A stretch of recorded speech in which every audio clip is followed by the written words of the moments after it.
Yes, hello. Good morning, good evening, good afternoon. So, isang sulya, last na sulya po dito sa sa Young and Dundas bago umuwi ng bahay. Tapos ko lang sa work. So, ganito po, yung mga tao po, may mga pahabol po silang shopping kay Merlut. Oo, ayan, iikot tayo. Yung iba, may mga pa-picture dito sa Young and Dundas Square. Oo, ayan Ayan. Ganyan. So, ito na yan yung mall. So, paano na siya? Maglo-close siya siguro mga 9. Latirati kasi 10 eh. Tingnan mo naman si Santa Claus. Si Santa Claus, papalimot talaga yung Santa Claus. I-zoom ta ha? I-zoom natin. Itala yung Santa Claus. So, nagpapalimot na napurdo na yung Santa Claus. Aday, nagang homelesser yang nasikuan Santa Claus kaya nagprapalimos ng charot.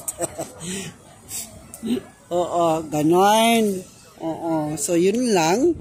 So ito po yung pangyayari dito sa dito sa Dundas Square.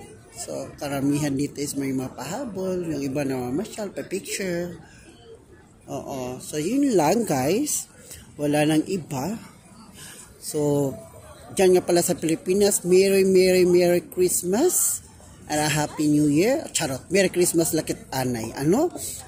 Kay kamo, natapos naman ang iyo kanina pagsalo-salo, kanina ng 12. Oo. So, kami naman niyan, mga 12 dito, udto nga dadida. So, kami naman niyan magsalo-salo. Ang bot na may ada kami dito. Pagkaon kay, akong iluto malakon malagto. Dessert. Charot. I don't know kung mapalit na labak. Didi ko. So, yun lang guys. Thank you and have a Merry Christmas to everyone dyan sa Pinas. Bye.